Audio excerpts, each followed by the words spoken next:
नमस्कार दर्शकबिन समय चक्रको नयाँ श्रृङ्खलामा यहाँलाई हार्दिक स्वागत गर्दछु। म विक्रम श्रेष्ठ। दर्शकबिन समय चक्रमा हामी अक्सर नेपाली रङ्गीन दुनियाँका बारेमा समय खासै खर्चिन्नौँ। यसका अलग अलग विधा र टिममा बिटमा काम गर्ने सञ्चारकर्मीहरू नै काफी छन्। तर विकृति, विसङ्गति र अनावश्यक हस्तक्षेपका विरुद्ध हाम्रो आवाज कुनै क्षेत्र विशेषमा सीमित रहन्न। त्यसैले आज अलिकति नेपाली चलचित्र क्षेत्रमा हालसालै देखिएका असङ्गतिहरूलाई केलाउने प्रयत्न गर्नेछौँ। प्रेम गीत नामक चलचित्रको तेस्रो सिलसिला अर्थात् प्रेम गीत 3 प्रदर्शनको अन्तिम तयारीमा छ। यो यस्तो चलचित्र बन्दैछ नेपाली चलचित्र क्षेत्रको इतिहासमा कि यो पहिलो पटक विश्वव्यापी ठूला हलहरूमा प्रदर्शन हुँदैछ। आलोचनात्मक टिप्पणी गर्दा भन्न सकिएला यो हिन्दी डबिङ चलचित्र नेपालीले किन गर्व गर्ने। तर तर्क यो हो कि भाषा त एउटा माध्यम मात्रै हो। नेपाली भारत सम्बन्धका अनेकन टिप्पणी र आलोचना असन्तुष्टिहरू छन्। तर प्रेम गीत 3 हिन्दी भाषाको सहायताबाट भए पनि पहिलो पटक नेपाली चलचित्र विश्वका ठूला हलहरूमा देखिँदैछन्। नेपाली कलाकारहरूको उपस्थिति मात्रै होइन, नेपाली कला, संस्कृति र प्रकृतिको एकसाथ प्रचार हो। राज्यले करोडौं रुपैयाँ खर्चेर पनि सम्भव नहुने नेपालीपनको एकसाथ प्रदर्शन विश्व बजारमा हुँदैछ। तर लडाई लाज लाग्ने गरी सिने जगतमा चलिरहेको छ। हेरौँ सुरुमा यो रिपोर्ट। विवाद र चर्चाको पर्यायवाची शब्द हो नेपाली चलचित्र क्षेत्र। त्यसमध्ये पनि यो क्षेत्रमा चर्चाले भन्दा विवादले बढी जरा गाडेको पाइन्छ। सिनेमा हिट हुँदा कलाकारले पाउने चर्चा एउटा पाटो होला, तर त्योभन्दा बढी कलाकर्मीहरू विवादित बन्ने गरेका छन्। अहिले नेपाली चलचित्र प्रेम गीत 3 विवादको एउटा उदाहरण हो। प्रेम गीत 3 को सफलता नेपाली सिने क्षेत्रको हस्तीहरूलाई पचेन वा नेपालको भाषा संस्कृतिमाथि प्रहार भयो, त्यो बहसको विषय होला। तर नेपाली चलचित्रलाई प्रवर्धन गर्नुपर्ने हस्तीहरूले नै यसको खिलाफमा उभिनु चाहिँ उदेक लाग्दो कुरा हो। पछिल्लो समय नेपाली सिने क्षेत्रमा चलेका नायक हुन् प्रदीप खड्का। प्रदीपद्वारा अभिनीत नेपाली चलचित्र प्रेम गीत 3 लाई यति बेला जबरजस्त विवादमा पुर्याइदिएको छ। सन्तोष सेनले निर्माण गरेको चलचित्र प्रेम गीत 3 हिन्दी भर्जनमा डब गरेर सिनेमा हलमा लगाउने तयारी गरिएपछि अहिले नेपाल चलचित्र विकास बोर्डले अंकुश लगाउन लागेको भन्दै प्रेम गीत 3 का निर्माता कलाकारहरू मात्र होइन, आम दर्शकहरू समेत बोर्ड प्रति आक्रोशित बनेका छन्। त्यो भने त विकास बोर्डकै पर्मनेन्ट जब दिए हो त, राजालाई त हटायो भनेदेखि त्यो विकास बोर्डको पोजिसन पर्मनेन्ट हो त। त्यहाँबाट अब यो निर्णय हुँदै छैन त। अनि म त यहीँ छु नि त, म त अर्को 10 वर्ष 20 वर्ष यही फिल्म इन्डस्ट्रीमा हुन्छु होइन। उहाँलाई त्यहाँबाट निस्किनु छैन र। यो चलचित्र यही असोज 7 गते शुक्रबार विश्वव्यापी प्रदर्शन हुँदैछ। नेपालमा नेपाली र हिन्दी दुवै भाषामा प्रदर्शन हुँदैछ भने पहिलो पटक भारत सहित विश्वका झन्डै 1000 वटा ठूला हलहरूमा हिन्दी भाषामा प्रदर्शन हुँदैछ। नेपाली चलचित्रको इतिहासमा यो यस्तो गर्विलो मोड हो जहाँ एकैपटक विश्वका ठूला देशका हलहरूमा नेपाली कलाकारहरू नेपाली चलचित्रको पर्दामा देखिँदैछन्। विश्व रङ्ग संसारमा नेपाली चलचित्रको बजार एउटा कुवा बराबर मानिन्छ। तर प्रेम गीत 3 ले यी सबै सीमाहरू तोड्दै गर्दा चलचित्र विकास बोर्ड मात्रै होइन, यो चलचित्रको प्रदर्शनलाई लिएर विवाद गर्नेहरूले ठन्डा दिमागले सोच्नुपर्ने थियो भन्ने तर्क बृहत छ। नेपालको टेरिटोरियल राइट्स र नेपालीको युनिभर्सल राइट्स चाहिँ हामीसँगै छ क्या। नेपालभित्र जुनसुकै भाषामा चलोस् त्यो हाम्रै रेभिन्यूमा काउन्ट हुन्छ है। यहाँ बुझ्नेले के बुझिरहेको छ, हिन्दी भाषामा चलाएर विदेशीले पैसा लान्छ भन्ने बुझिरहेको होला। हामीले टेरिटोरियल राइट्स र नेपाली ल्याङ्ग्वेजको युनिभर्सल राइट्स आफैसँग राखेका छौँ। नेपालीमा एउटा उखान छ नि, काग कराउँदै गर्छ पिना सुक्दै जान्छ भने जस्तै एकाध बाहेक धेरैको साथ पाएका नायक प्रदीप खड्का आफ्नो सिनेमालाई हिन्दी डब मार्फत विश्वव्यापी रूपमा रिलिज गराउन प्रचार प्रसारका सिलसिलामा यति बेला भारत पुगेका छन्। फिल्म प्रमोसनमा लागेका उनले विरोधीहरूको स्वरलाई पनि बेला बेलामा सञ्चार माध्यम मार्फत सम्बोधन गरिरहेका छन्। तर प्रेम गीत 3 का कारण यति बेला कलाकर्मी दुई कित्तामा विभाजित भएका छन्। धेरैले सामाजिक सञ्जाल मार्फत आफ्नो धारणा सार्वजनिक गरिरहेका छन्। केहीले यसलाई चलचित्र विकास बोर्डका अध्यक्ष भुवन केसी र प्रदीप खड्का बीचको शीतयुद्ध हो भनेर पनि विश्लेषण गरेका छन्। प्रदीपको चर्चामा भुवनले डाहा गरेर प्रेम गीत 3 लाई अंकुश लगाउन खोजेको एकाथरीको बुझाइ छ। तर उनले आफू कुनै व्यक्ति विशेष र चलचित्रको विरोधमा नरहेको दावी गरेका छन्।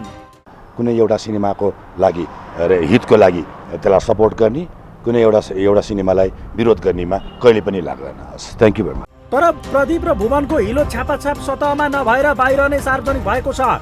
एकअर्काको पोल खोला खोल गरेर नाङ्गिरहेका यी कलाकर्मीहरूले समाजलाई दिने सन्देश के होला भन्ने प्रश्न पनि उठेको छ। प्रदीपले त भुवन केसीको राजीनामा नै मागिसकेका छन्। यस्ता व्यक्तिबाट चलचित्र विकास बोर्ड चल्न नसक्ने भन्दै भुवनमाथि प्रदीप खनिएका छन्। यो घटना र परिदृश्य हेर्दा लाज पनि लजाउने गरेर सिने क्षेत्रका हस्तीहरू यति बेला छताछुल्ल भएर आफै पोखिरहेका छन्। प्रेमगीत 3 अहिले नेपाली र हिन्दी भाषामा विश्वभर एकसाथ 1000 भन्दा बढी सिनेमा हलमा प्रदर्शन हुँदैछ। नेपालमा समेत हिन्दी भाषामा डब भएको प्रेमगीत 3 रिलिज हुने भएपछि यसलाई लिएर नाम चलेका निर्माता कलाकारहरू सार्वजनिक बहसमा उत्रिएका छन्। यो फिल्मको हिन्दी डबलाई विदेशी फिल्म झैँ कर लगाउन पर्ने चलचित्र निर्माता सङ्घको माग छ। त्यस्तै निर्माता पक्षको भने हिन्दी डबलाई नेपाली फिल्म नै मानेर कर छुट पाउनुपर्ने माग छ।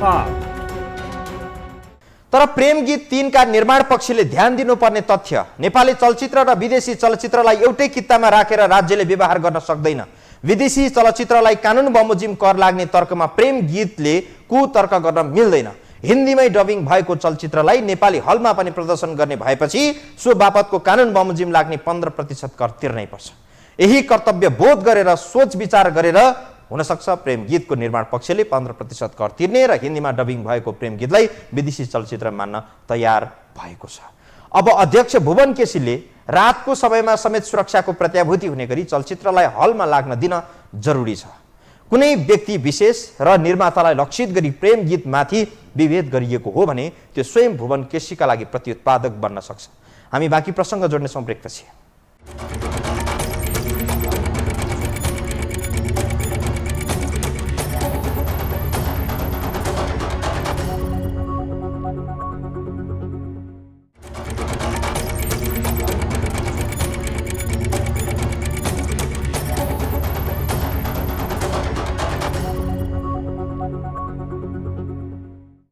हिन्दी भाषाको लहरो समातेर नै भए पनि पहिलो पटक नेपाली चलचित्र विश्वभरका 1700 भन्दा बढी हलहरूमा प्रदर्शन गरिँदैछ। भाषा कसैको निजी सम्पत्ति होइन दर्शकबिन, अभिव्यक्ति हस्तान्तरणको माध्यम हो, तर कुनै स्वतन्त्र देशका लागि भाषा पहिचानको माध्यम पनि हो। चलचित्रकै कारण नेपाली भाषा लोप हुने स्थिति आउने कुनै युक्तिसँग तर्क होइन। एउटा सत्य चाहिँ के हो भने भारतीय चलचित्र नेपाली बजारमा दर्शक प्रिय बन्दै जाने अनि नेपाली चलचित्र चाहिँ कमजोर बन्दै जाने स्थिति राम्रो होइन। त्यसका लागि भाषामा रोक लगाउने भन्दा गुणस्तरमा वृद्धि गर्ने बुद्धि नेपाली चलचित्र निर्माताहरूमा पलाउन जरुरी छ। हेरौँ बाँकी रिपोर्टमा। लामो समय कोरोना संक्रमणका कारण थलिएको चलचित्र क्षेत्र केही तङ्ग्रिए र आश जगाउँदै गर्दा विवाद रहित भने हुन सकेको छैन। तिललाई पहाड बनाएर एक अर्काको चरित्रमाथि फायर खेल्ने सिने क्षेत्रका कलाकारहरूका कारण पनि चलचित्र उद्योग माथि उस्किन नसकेको हो। व्यावसायिक प्रवर्धनमा भन्दा पनि एक अर्काको टिप्पणी गर्न रुचाउने कलाकारहरू अहिले लगभग 2 भागमा विभाजित छन्। प्रेमगीत 3 को विवादमा मुख खोल्दै गरेका कलाकारहरूको सूची लामै छ। केही प्रेमगीत 3 को पक्षमा छन् भने कति चलचित्र विकास बोर्डको समर्थनमा छन्। सरसर्ती हेर्दा यहाँ कुनै पनि राजनीतिक दलको झल्को दिने गरी कलाकारहरू आरोप प्रत्यारोपमा उत्रिरहेका छन्। राष्ट्रका गहना मानिएका कलाकार यो ढङ्गले सार्वजनिक रूपमै एउटालाई बोक्ने र अर्कोलाई ठोक्ने गरी बहसमा उत्रिनु विडम्बना हो। तर लामो समय चलेको रस्साकस्सी र विवादमा लपेटिएको प्रेमगीत 3 को विवाद पनि लगभग टुङ्गोमा पुगेको छ। चलचित्र विकास बोर्डले प्रेमगीत 3 को हिन्दी संस्करणलाई विदेशी फिल्मको मान्यता दिएपछि विवाद किनारामा लागेको अनुमान गरिएको छ। वितरक र निर्माताले भारतबाट भन्सार शुल्क सहित ल्याएको कागज पत्र पेश गरेपछि बोर्डले चलचित्र जाँचका लागि अनुमति दिएको छ। यसअघि नेपाली संस्करणको सेन्सर भएर पनि विवादले हिन्दीको सेन्सर रोकिएको थियो। म 2 चोटिसँग हाम्रो विकास बोर्डको अध्यक्षज्यूसँग भेट भयो, तर चाहिँ उहाँहरूले चाहिँ हामीले चाहिँ चिठी पठाएछौँ भन्ने खालको तर्कहरू दिनुभयो। अब नीति नियम आफ्नो ठाउँमा छ होला, तर यो विदेशी फिल्म भन्न मिलेन नि त। यसलाई कसरी चाहिँ हाम्रो फिल्म बनाउन सकिन्छ त? विभिन्न भाषामा त फिल्म बनाउन सकिन्छ होइन? पहिला पनि बन्दै आएको अङ्ग्रेजी भाषामा बनेको छ। त्यो हुनाले चाहिँ मलाई चाहिँ साथ कतैबाट पनि भएन। प्रेमगीत 3 का कारण यति बेला चलचित्र विकास बोर्डका अध्यक्ष भुवन केसी, अभिनेता प्रदीप खड्का र निर्माता सन्तोष सेन बीच पनि पानी बाराबारको स्थिति छ। पद्धति भन्दा पनि इगो साँधेर आफ्नो चलचित्रमा हस्तक्षेप गर्न खोजेको भन्दै प्रदीप र सन्तोष भुवनमाथि खनिएका छन्। भुवन केसीको अध्यक्षतामा रहेको चलचित्र विकास बोर्डले प्रेमगीत 3 लाई हिन्दी भाषामा रिलिज भए विदेशी फिल्म सरह कर बुझाउनु पर्ने भन्दै सूचना जारी गरेपछि विवादको बीजारोपण भएको थियो। निर्माण पक्षले नेपाली चलचित्रको दर्जा पाउनुपर्ने र कर छुट हुनुपर्ने माग गरेपछि बोर्डले यसमा हस्तक्षेप गरेको थियो। तर बोर्ड अध्यक्ष केसीले भने आफू व्यक्तिको पछि नभई पद्धतिको पछि लागेको भन्दै थिति बसाल्ने कुरामा ब्याक नहुने सङ्केत गरे। दर्शकको साथ पाएका प्रदीप र कानुनी अधिकार पाएका भुवनको टक्रावले चलचित्र क्षेत्र सन्तुलित ढङ्गले चल्नेमा दुविधा छ। प्रदीप र सन्तोष पनि यति बेला खुलेरै भुवनलाई खुइल्याउन लागि परेका छन्। तर भुवन भने विकास बोर्डबाट पाएको कानुनी र तजविज अधिकार प्रयोग गरेर उनीहरूलाई तह लगाउने मनस्थितिमा देखिन्छन्। नेपालमा देखाउँदाखेरि चाहिँ समस्या के आउँछ भने अहिले त देखाइएला, तर बुढी मरी भन्दा पनि काल पल्क्यो भन्ने उखानमा ठ्याक्कै यो साबित हुन सक्छ। अब यो फिल्म नेपाली भर्सनभन्दा हिन्दी भर्सन भोलि बढी चल्यो भने नेपालमा तपाईँको प्रत्येक निर्माताले अब हिन्दी भाषामा चलचित्र बनाउँछ नेपालमै पनि। अनि नेपाली भाषा नेपाली चलचित्र उद्योगको हकीकत के होला, चिन्ता र चासो त्यहाँनिर हो मेरो चाहिँ। भदौ 30 गते चलचित्र विकास बोर्डले एक सूचना जारी गर्दै बिहान 6 बजे फिल्म हल खोलेर राति 11 बजे बन्द गर्नुपर्ने भन्दै विज्ञप्ति जारी गरेपछि भाड भैलो मचिएको छ। राजनीतिमा जस्तो सिने क्षेत्रमा पनि कलाकारहरूको दोहोरीले चलचित्र क्षेत्र पनि यति बेला गरमा गरम भएको छ। एउटा भाषामा निर्माण भएको चलचित्र अर्को भाषामा डब गरेर रिलिज गर्ने प्रचलन विश्वव्यापी रूपमा छ। त्यसैको अभ्यास सुरु गरेको प्रेम गीत 3लाई प्रवर्धन गर्नुपर्ने हो। तर आफ्नो बाहेक अर्काको तारिफ र चर्चा पाउन नसक्ने कलाकारहरू यति बेला प्रदीपको चर्चामा डाहा गरेर रोइलो गरिरहेका छन्, जसका कारण प्रेम गीत 3 विवादमा घसेटिएको छ। नेपाली चलचित्र हिन्दीमा डब हुँदैमा आकाशै खसिहाल्ने अनि यहाँको भाषा संस्कृति मासिहाल्ने भन्ने पक्कै होइन होला। बरु चलचित्र विकास बोर्डले उपयुक्त मापदण्ड तय गरी यसको जस लिनु पर्थ्यो। करिब 5 करोडमा निर्माण भएको प्रेम गीत 3ले नेपालमा मात्रै प्रदर्शनको मौका पाएको भए केही करोडको व्यापारमा सीमित हुनु पर्थ्यो। छक्का पन्जा जस्ता केही जोकर चलचित्रको हैसियतमा प्रेम गीत रहन सक्थ्यो। तर यो चलचित्रको गुणस्तरीयतालाई मूल्याङ्कन गरेर विश्व बजारमा कहलिएका भारतीय फिल्म निर्माताहरूको ध्यान तानिनु चान्चिनु विषय हुँदै होइन। हो, हामीलाई भारतीय राजनीतिक शैली र थिचोमिचो मन पर्दैन, त्यसो भन्दैमा त्यहाँका हर क्षेत्रका मानिस हामीलाई मन पर्न हुँदैन भन्ने होइन। उसका सबल पक्षहरूलाई स्वीकार गर्ने हो र केही सिक्ने अवसर पाउने हो। त्यसका लागि प्रेम गीत एउटा आधार बनोस्। हामी बाँकी प्रसङ्ग जोड्नेछौँ ब्रेकपछि।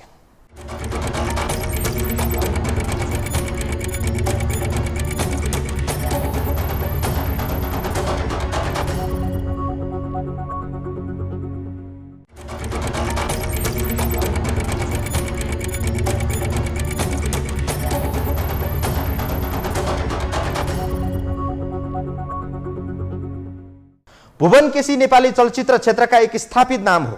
भलै जनताले महानायक भनिदियोस् भन्ने उनको सपना पुरा हुन पाएन। उनलाई यो कुरामा ठुलो दुःख मनाउ पनि होला। उनको अभिव्यक्तिबाट यस्तै आभास हुन्छ। राजनीतिक पद धारण गर्ने लालसाले भुवनलाई कहिले एमाले बनायो, कहिले राप्रपा नै बनायो, कहिले काङ्ग्रेस बनायो। पछिल्लो पटक काङ्ग्रेस बन्दा चाहिँ उनलाई भाग्यले साथ दियो र चलचित्र विकास बोर्डको अध्यक्ष बने। तर उनको विवादित छवि अझै पनि कायमै छ। हेरौँ बाँकी यो रिपोर्टमा। पार्टी अदल बदल गरेर चलचित्र विकास बोर्डको अध्यक्ष भएका भुवन केसी आफैमा विवाद रहित पात्र भने होइनन्। राजनीतिदेखि व्यक्तिगत रूपमा पनि उनको छवि स्वाङ्लो छैन। उनै भुवन केसी अहिले चलचित्र विकास बोर्डमा थिति बसाल्ने भन्दै लागि परेका छन्। बोर्डको अध्यक्ष नियुक्ति नै विवादमा परेर अदालतसम्म पुगेका उनी अहिले प्रेम गीत 3 प्रकरणले थप विवादमा घसेटिएका छन्। सदाबहार अभिनेताको रूपमा चिनिएका भुवनको जिन्दगीमा विवादले पनि सधैँ पछ्याइरहेको हुन्छ। व्यक्ति विशेषमा त्यति धेरै टीका टिप्पणी नगर्ने उनको भित्री स्वभाव भने चतुर शैलीको भएको नजिकबाट चिन्नेहरू बताउँछन्। नेपाली सिने क्षेत्रमा भुवनले धेरै सुपरहिट चलचित्रहरू निर्माण गरेका छन्। चलचित्र क्षेत्रका उनी धरोहर नै हुन्, तर आफ्नो उचाइलाई सन्तुलित राख्न नसकेका उनी बेला बेलामा विवादमा तानिरहने गरेका छन्। 11 बजेपछि पनि कुनै चलचित्र यदि चलाउनु परेको खण्डमा कुनै पनि चलचित्र भवनमा उहाँहरूले चाहिँ स्वीकृति लिएर, होइन, जस्तो सिडिओ कार्यालयसँग सेक्युरिटी स्वीकृतिले त्यसको लागि सेक्युरिटी चाहियो नि, स्वीकृति लिएर र चाहिँ नि तपाईँको विकास बोर्डलाई जानकारी दिएर कुन कुन हलमा लाउने हो, कुन कुन सोमा लगाउने, राति कति बजीदेखि कति बजेसम्म हो, होइन, राति 1 बजेसम्म हो कि 2 बजेसम्म हो कि या रातभरि चलाउने हो कि, त्यो स्वीकृति लिएर उहाँहरूलाई हामीले चलाउनुहोस् भन्नु भएको छ। त्यसको लागि चाहिँ किन स्वीकृति किन चाहियो त भने सेक्युरिटीको लागि चाहिएको हामीलाई। विशेष गरेर व्यावसायिक भन्दा पनि व्यक्तिगत रूपमा महिलासँगको लफडाले विवादमा तानिने उनका लागि प्रेम गीत 3 को विवाद त सामान्य हो। चर्चा र विवादको घेरामा सधैँ रहिरहने भुवनलाई एक समय नायिकाले नै प्ले बोय भएको बताएकी थिइन्। भुवनको एउटा मान्यता छ, नाम होस् बदनाम होस् तर गुमनाम नहोस्, जसका कारण उनी यस्ता विवादलाई सहजै पचाउँछन्। घटना अलि पुरानो हो तर त्यति बेला निकै चर्चित भएको थियो। भुवन केसीले कोटेश्वरमा हेलमेटले कुटाइ खाएको विषय अहिले पनि बेला बेलामा चर्चा हुने गरेको छ। एक युवतीलाई गाडीमा हालेर नगरकोट हिँडेका भुवनमाथि उनको श्रीमानले हेलमेट प्रहार गरेका थिए, जुन विशेष सिने क्षेत्रमा लामो समयसम्म मसला बन्यो। तर भुवनले त्यो कुरालाई स्वीकार्दैनन्। भलै विगतलाई हेरेर वर्तमानलाई समीक्षा नगरौँ, उनी कुन बाटोबाट आए भन्दा पनि उनले अब के गर्छन् भन्ने कुरा महत्त्वपूर्ण हुन सक्छ। तसर्थ चलचित्र क्षेत्रमा उनले पुर्याएको योगदान र सिने क्षेत्रको प्रवर्धनमा थिति बसाल्न सकुन् हाम्रो पनि शुभकामना। पार्टी अदल बदल गरेर चलचित्र विकास बोर्डको अध्यक्ष भएका भुवन केसी आफैमा विवाद रहित पात्र रहन सकेनन्। राजनीतिदेखि व्यक्तिगत रूपमा पनि उनको छवि सङ्ग्लु बन्न सकेन। उनी भुवन केसी अहिले चलचित्र विकास बोर्डमा थिति बसाल्न भन्दै लागि परेका छन्। बोर्डको अध्यक्ष नियुक्ति नै विवादमा परेर अदालतसम्म पुगेका उनी अहिले प्रेम गीत 3 प्रकरणले थप विवादमा घसेटिएका छन् र उनी मन्त्रालयमा स्पष्टीकरण दिन जानुपर्ने स्थितिमा उनी आइपुगे। बाँकी कार्यकाल सम्हालिएर उनले बोर्ड सञ्चालन गरोस् र सफल बनुन्, शुभकामना। अवस्था दर्शकवृन्द, आजलाई समय चक्र यति नै, बिदा दिनुहोस्, नमस्कार।